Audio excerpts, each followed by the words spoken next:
Power star Puneeth Rajkumar Kannada ಚಿತ್ರರಂಗದ ಪ್ರಮುಖ ನಾಯಕನಟ. ಅಭಿಮಾನಿಗಳಿಂದ ಅಪ್ಪು ಎಂದೇ ಕರೆಯಿಸಿಕೊಳ್ಳುವ ಪುನೀತ್ ನಟನೆಯಲ್ಲದೆ ಹಿನ್ನೆಲೆ ಗಾಯಕರಾಗಿ, ನಿರ್ಮಾಪಕರಾಗಿಯೂ ಪ್ರಸ್ತುತರು. ಸುಮಾರು 4 ದಶಕಗಳ ತಮ್ಮ ಸಿನಿಜೀವನದಲ್ಲಿ ಬಾಲ ಕಲಾವಿದನಾಗಿ 14 ಮತ್ತು ನಾಯಕನಾಗಿ 43ಕ್ಕೂ ಹೆಚ್ಚು ಚಿತ್ರಗಳಲ್ಲಿ ನಟಿಸಿದ್ದಾರೆ. ಬಾಲ್ಯ.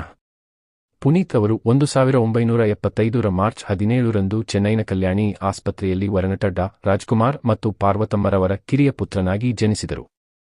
ಇವರ ಹಿರಿಯ ಸಹೋದರರಾದ ಶಿವ ರಾಜ್ಕುಮಾರ್ ಮತ್ತು ರಾಘವೇಂದ್ರ ರಾಜ್ಕುಮಾರ್ ಕೂಡ ಕನ್ನಡ ಚಿತ್ರರಂಗದ ಯಶಸ್ವಿ ನಾಯಕನಟರು. ಇವರು ರಾಜ್ ದಂಪತಿಯ ಕಿರಿಯ ಮಗುವಾಗಿದ್ದರಿಂದ ಬಹು ಅಕ್ಕರೆಯಲ್ಲಿ ಬೆಳೆದರು. ಪುನೀತ್ ಮತ್ತು ಸಹೋದರಿ ಪೂರ್ಣಿಮಾರನ್ನು ರಾಜ್ ತಮ್ಮ ಬಹುತೇಕ ಚಿತ್ರಗಳ ಶೂಟಿಂಗ್ಗೆ ಜೊತೆಯಲ್ಲಿ ಕರೆದುಕೊಂಡು ಹೋಗುತ್ತಿದ್ದರು. ಹೀಗಾಗಿ ಬಾಲ್ಯದಿಂದಲೇ ಕಲೆಯ ಜೊತೆಗಿನ ನಂಟು ಆರಂಭವಾಯಿತು. ಸಿನಿಪಯಣ. ಬಾಲ ಕಲಾವಿದ. ಪುನೀತ್ 6 ತಿಂಗಳು ಮಗುವಿದ್ದಾಗ 1976ರಲ್ಲಿ ತೆರೆಕಂಡ ಪ್ರೇಮದ ಕಾಣಿಕೆ ಚಿತ್ರದ ಮೂಲಕ ತೆರೆಯ ಮೇಲೆ ಕಾಣಿಸಿಕೊಂಡರು. ನಂತರ ಬಂದ ಸನಾದಿ ಅಪ್ಪಣ್ಣ, ತಾಯಿಗೆ ತಕ್ಕ ಮಗ, ವಸಂತಗೀತ, ಭೂಮಿಗೆ ಬಂದ ಭಗವಂತ, ಭಾಗ್ಯವಂತರು ಮುಂತಾದ ಚಿತ್ರಗಳಲ್ಲಿ ನಟಿಸಿ ತಮ್ಮ ಅಭಿನಯ ಪ್ರೌಢಿಮೆ ಮೆರೆದರು.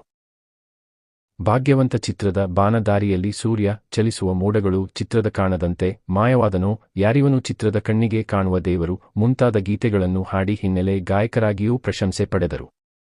ಚಲಿಸುವ ಮೋಡಗಳು ಮತ್ತು 2 ನಕ್ಷತ್ರಗಳು ಚಿತ್ರದ ಅಭಿನಯಕ್ಕಾಗಿ ಕರ್ನಾಟಕ ರಾಜ್ಯ ಪ್ರಶಸ್ತಿ